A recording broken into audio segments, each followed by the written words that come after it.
నమస్తే, నేను మీ ఈశ్వర్. ఈ6 న్యూస్కి స్వాగతం. వార్తల్లోని ముఖ్య అంశాలు: సంగారెడ్డిలోని పోస్టల్ శాఖకు చెందిన భూమిని పక్కనే ఉన్న కాలనీవాసులు ఆక్రమించారు. మార్చి 2024 సంవత్సరంలో పోస్టల్ శాఖ భూమి బైపాస్లోని సర్వే నంబర్ 374లో 2 ఎకరాల స్థలం పోస్టల్ డిపార్ట్మెంట్కు చెందిన అధికారులకు కేటాయించారు. ఈ 2 ఎకరాల పైచిలుకు భూమికి ఫెన్సింగ్ ఏర్పాటు చేసుకున్నారు.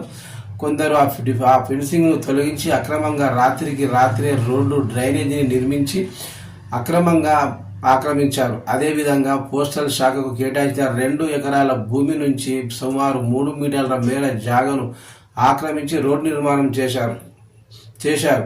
అదేవిధంగా మురికి కాలువను కూడా నిర్మించి ఆ స్థలంలోకి ఎవరు రాకుండా విద్యుత్ స్తంభాలు ఏర్పాటు చేసుకున్నారు.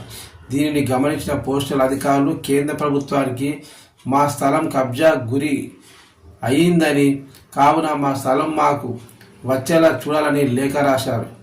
మెదక్ ఎంపీ రఘునందన్ రావు చొరవ తీసుకొని పోస్టల్ శాఖకు కేటాయించిన 2 ఎకరాల స్థలం జిల్లా పోస్టల్ శాఖకు కేటాయించిన 2 ఎకరాల స్థలం జిల్లా పోస్టల్ కార్యాలయం నిర్మించుకునేందుకు ఇవ్వాలని, ఆ అక్రమాలను తొలగించాలని కేంద్ర ప్రభుత్వాన్ని కోరారు. స్పందించిన కేంద్ర ప్రభుత్వం 374 సర్వే నంబర్లోని స్థలం పోస్టల్ శాఖకు సర్వే నిర్వహించి ఇవ్వాలని, అక్రమంగా వేసిన రోడ్డును తవ్వివేయాలని రెవెన్యూ అధికారులకు ఆదేశాలు జారీ చేశారు.